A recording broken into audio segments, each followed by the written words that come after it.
Many people talk today of the harmonization of European law. They are right, because what took place during the past half century in Europe is an unprecedented move, which could be called the creation of a system of European law. No one planned it as such in advance. Nobody could forecast its present shape and scope. It is one of the most original creations in legal history, and nothing of the sort exists elsewhere, to my knowledge. It has led to a progressive Europeanization of the law, to a kind of harmonization which should not be confounded with unification. Nothing could be further from reality.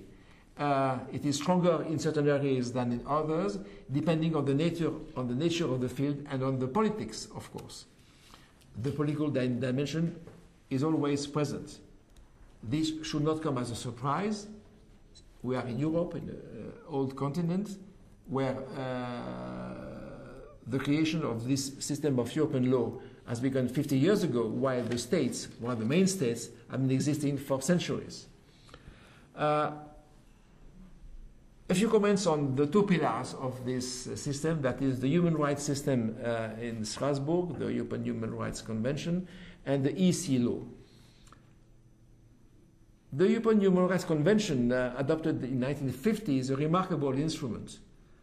For the first time in legal history, it creates an international court, a court of justice, which adjudicates on individual petitions that can be brought by individual citizens against a state. Nothing of the such existed.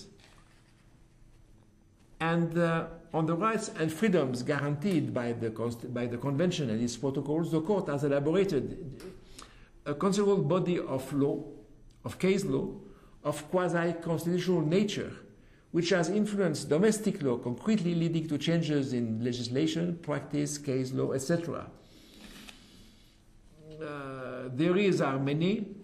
Freedom of speech, the right to respect for family and private life, freedom of religion, the prohibition of torture and of inhuman or degrading treatment, etc. What is interesting is that both in the drafting of the convention and in the case law of the court, none of these rights, except of course Article 3, torture, etc., is an absolute one.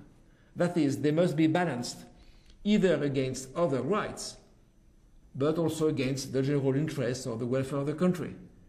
And it is in this balancing, a classical notion used by all Supreme Courts, that the court has been creative.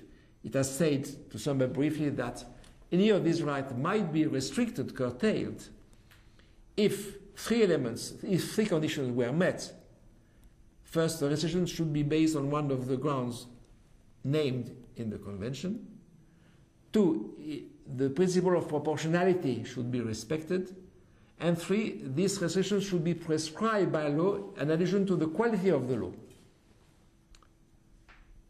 In addition to these areas, I think two areas deserve a brief mention. The first one is justice. We discussed it about when we discussed 6.1.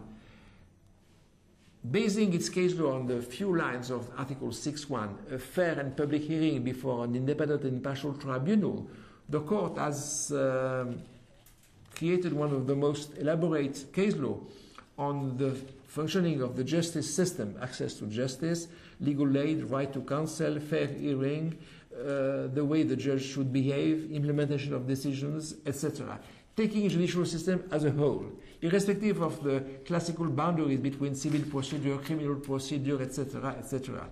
It has had very effective consequences that, again, not to create a unified system, this is not what the Convention is about, and the law has been clear, but clearly it is there to oblige the contracting states, and there is to respect the basic guarantees contained in the Convention.